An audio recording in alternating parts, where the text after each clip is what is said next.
A bancada feminina realizou hoje um intenso debate durante mais de 3 horas. E eu gostaria de dizer, inclusive, um dos debates mais ricos que eu já tive o prazer de assistir aqui na Câmara, sobre uma proposta que busca flexibilizar a cota de candidaturas para mulheres, que hoje está em 30%. Vamos conversar, tentar fazer um resumo aqui desse belíssimo debate, começando com a deputada Soraya Santos, do MDB, que é a primeira secretária da mesa diretora da Câmara, foi quem mais combateu essa proposta e foi a coordenadora da bancada feminina na legislatura passada, conseguiu vários avanços, inclusive junto ao Supremo, garantir que, além dos 30% de vagas, né, das candidaturas, tivesse também 30% de recurso efetivo para garantir essas candidaturas. O que a gente viu aqui foi, repito, um debate de altíssimo nível, que eu até convido você a assistir depois, mas praticamente um sentimento majoritário da bancada feminina de que não dá para retroceder em direitos, mesmo que seja entendendo a situação dos partidos, às vezes a dificuldade de conseguir alcançar as cotas, né? Com certeza. Não tem grupo que defenda mais os partidos do que as próprias deputadas. O que a gente vem defendendo é que não pode ter retrocesso, você pode ter mudança de modelo de cota. Então, se hoje está difícil para um partido ter 30% de candidaturas femininas, você só pode flexibilizar se você, como contrapartida, garantir no texto da lei que você vai ter um percentual de cadeiras efetivas, como fizeram todos os partidos. Todos os partidos e todos os países do mundo que avançaram em relação. Hoje o mundo está discutindo a equidade, 50% e 50%, que é a meta traçada pelos partidos. Nas democracias mais consolidadas, mais antigas, essa cota não é impositiva, porque ela já existe naturalmente dentro de cada partido.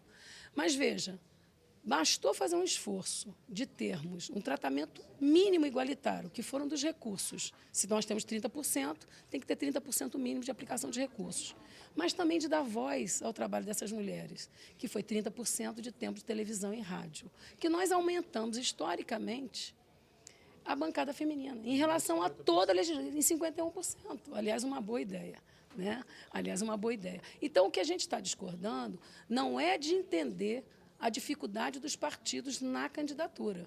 Mas a gente está pontuando que, se hoje existe uma obrigatoriedade, por exemplo, de investimento de 5% para que você possa capacitar as mulheres, e a gente olha para a realidade da prestação de contas, a média geral dos partidos são 3,5%, você flexibiliza, você já está condenado a diminuir a bancada feminina, quando você deveria estar aumentando.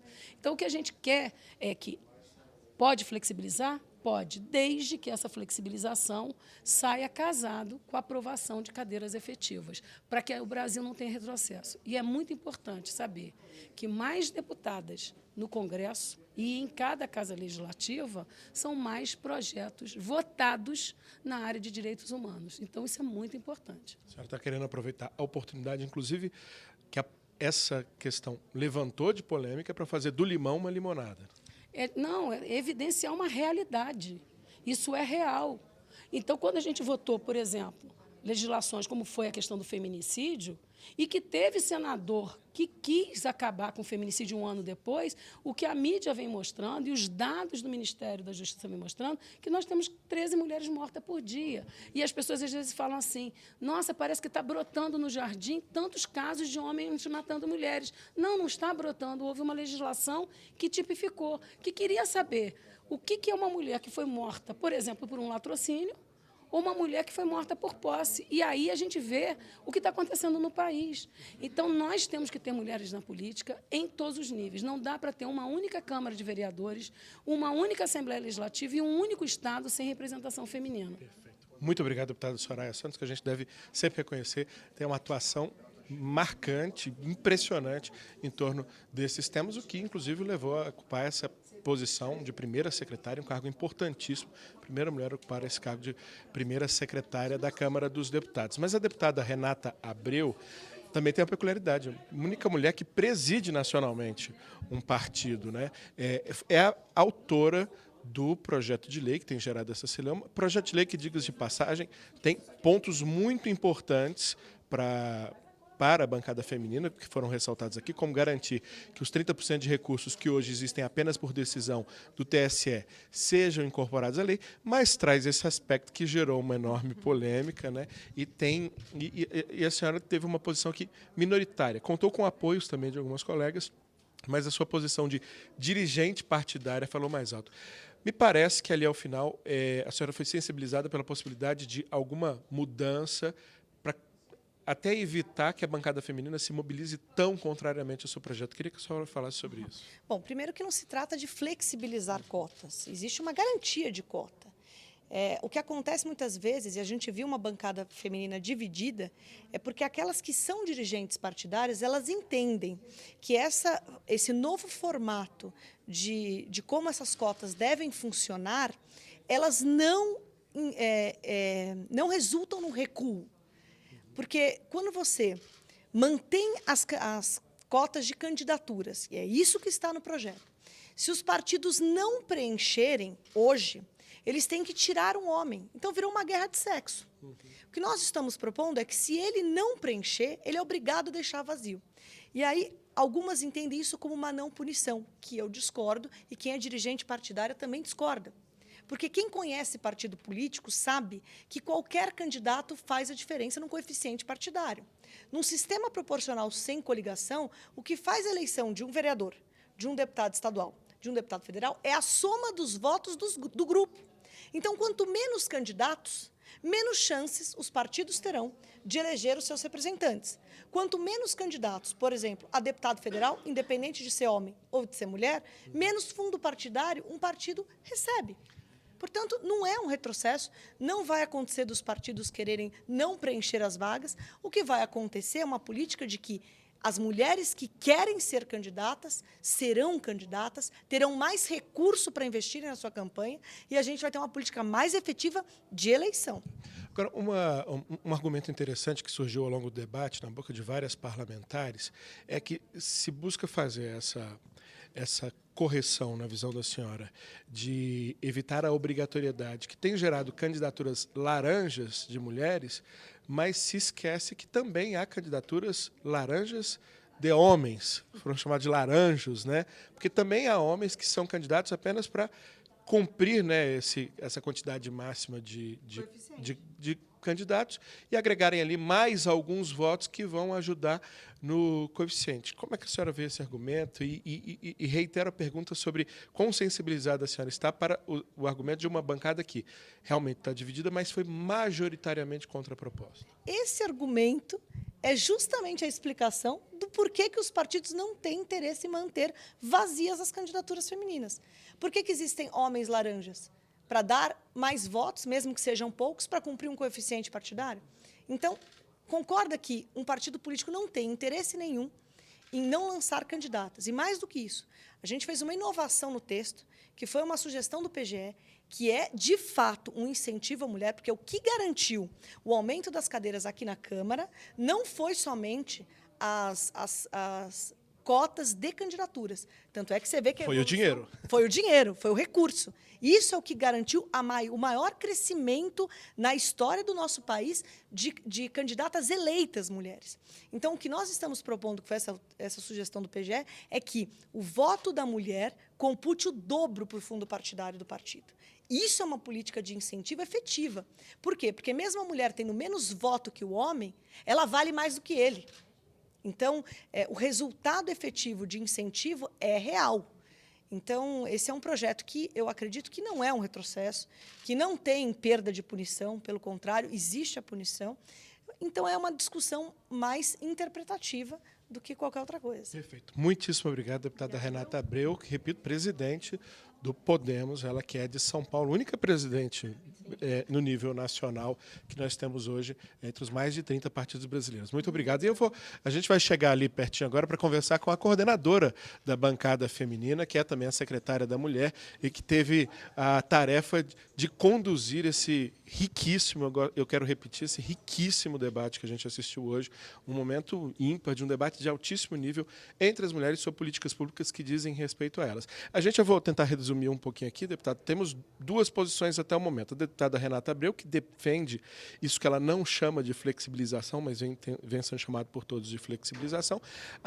A senhora, que se mostrou frontalmente contrária, acho que espelhando, inclusive, que a maioria da bancada pensa, e a deputada Soraya Santos propondo um caminho intermediário. Só se flexibiliza se houver um outro ganho, que é a garantia efetiva de cadeiras e não vaga de candidaturas. Qual o rescaldo que a senhora tira desse debate? Olha, primeiro, eu não gosto, acho que até o termo flexibilização, ele é um termo que abranda uma situação que, na minha opinião, ela precisa ser enfrentada. O que nós estamos falando aqui é de relação de poder, é espaço político para a mulher.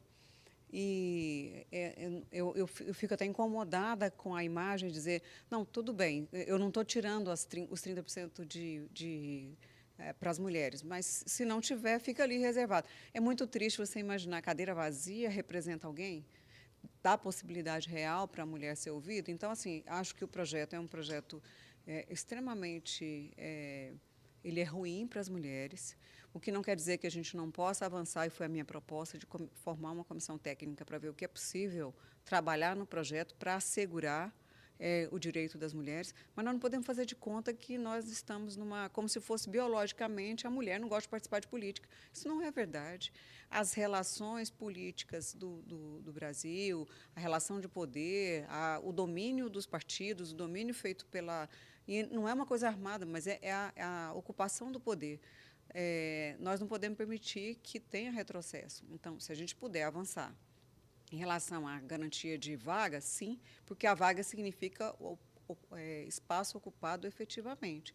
Mesmo assim, eu ainda tenho algumas restrições em relação ao desenho da PEC 134, acho que precisa ser melhor trabalhado. Me preocupa a ideia de que os partidos possam escolher não ter cota nenhuma e um outro partido cumprir a cota por Estado. Acho que pode ser amadurecido. Compreendo a preocupação da Renata como dirigente partidário, mas acho que tudo isso desmotiva os partidos a preocupação quando você flexibiliza, entre aspas, né? Na verdade, você permite que os partidos não enfrentem as questões, não invistam na candidatura de mulheres, não preparem a mulher para ocupar esse espaço, como se isso fosse naturalmente. As mulheres não querem participar. Isso não é verdade. As mulheres participam. Agora, existe um país que, até bem pouco tempo, negou o direito da mulher de votar e de ser votada. E que tem você pode olhar nos espaços políticos ocupados pela mulher, qual o espaço que nós temos de garantir numa relação extremamente desigual de poder. Então, nós vamos continuar ouvindo a bancada. Tem posições diferentes, mas a imensa maioria da bancada feminina quer que permaneça e que avance. Agora, é possível construir, olhando o texto da deputada Renata, o que é possível trazer, inclusive, para a PEC. Nós tivemos hoje com o presidente Rodrigo Maia, que se comprometeu em colocar a PEC 134 em votação. Então, agora vamos tentar construir um texto que não só dê garantias para a ampliação da participação da mulher na política, mas aqui não estamos falando só de garantia de recurso. O recurso é importante, mas ele é condição para que a candidatura aconteça. Perfeito. Muitíssimo obrigado, deputada Dorinha Seabra Rezende, democrata de Tocantins, secretária da Mulher e coordenadora da bancada feminina. E eu te convido a acompanhar esse debate. A PEC 135, citada pela deputada, 134, citada pela deputada, é uma que estabelece vagas nas câmaras municipais, nas assembleias legislativas, na Câmara Federal e no Estado. A cota, por enquanto, de 10%, mas pode ser alterada. E esse debate que acontece sobre esse projeto de lei que mexe na forma como é garantida as candidaturas, está na Comissão de Constituição e Justiça, foi feito um pedido de vista, e eu convido você a acompanhar esse debate, porque ele é muito importante. Posso dar o testemunho de que mulher na política é uma reforma política. A cada avanço da bancada feminina no Congresso, se muda muito a qualidade do debate, como foi provado nesse extenso debate que ocorreu aqui hoje no âmbito da bancada feminina. E a qualquer momento a gente pode ter mais informações a respeito desse e de outros assuntos. A qualquer momento tem mais agora na Câmara. Até mais.